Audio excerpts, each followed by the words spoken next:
Ladies and gentlemen, welcome to another episode of Sampling Samples. Today, very well-known brand in our community. This is from the house of Mona the Orio, and this is her fragrance called Musc.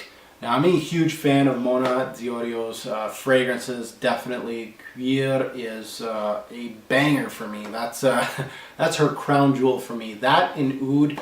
Really great fragrances. Vanilla is pretty good too.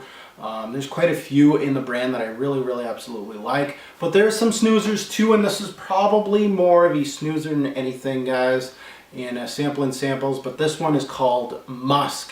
Now, Musc is a musk-based fragrance, of course. Big notes, musk. We got heliotrope, rose, neroli, and tonka. So you're getting a lot of florals here. That's not my game. I'm not a huge floral guy, depending on how you put it together. Florals and musk really, for me, come out feminine. Not only that, but really kind of lacks depth. I mean, it's just not really my game.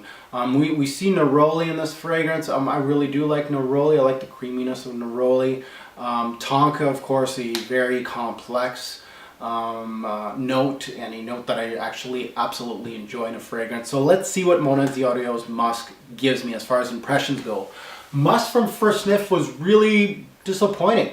And I'll be honest with you guys, when stuff is just disappointing to me, this one was just, frankly, disappointing. Came off very musky, which I expected, of course, but also very floral, which the note breakdown I kind of should have expected. The florals brought me to a powdery scent, then after a while to a sweet powdery floral in the mid. Really just not up my alley. The tonka brings out that sweetness just a bit, so there's a little more sweetness here with that tonka bean. You get kind of like that signature cherry note that tonka bean does give out.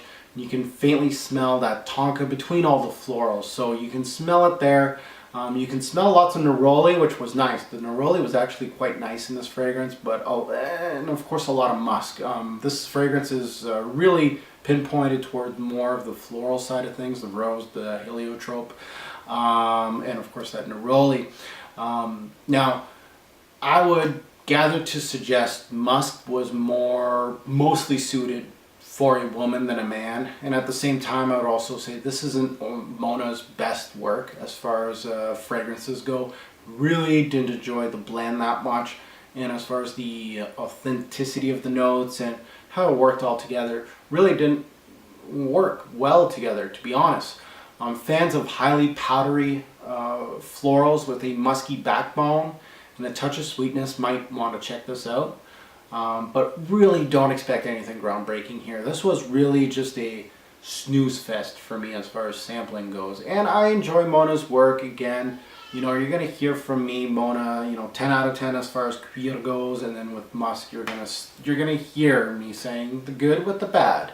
And this is just one of those days. Now, staying power as far as Musc goes, again, another disappointment. Not that great. It was giving me 5 to 6 hours at every given time while sampling this, and the projection was actually average to soft. Again, another ding to Musc.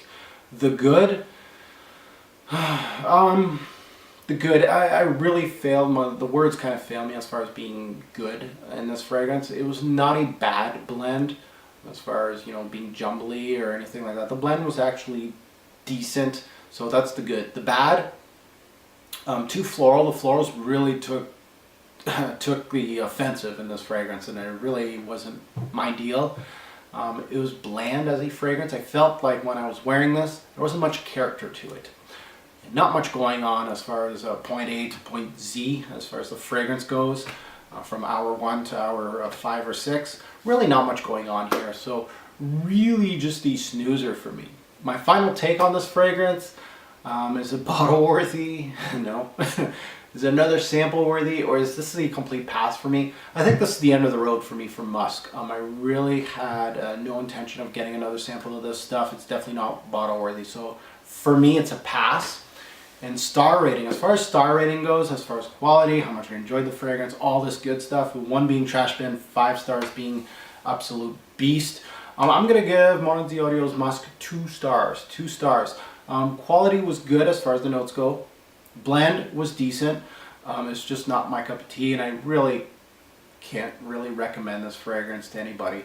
So yeah, hopefully you enjoyed this sampling sample. It's kind of a different take. I like to get excited about fragrances, but also, again, I want to let you guys know about the disappointments out there.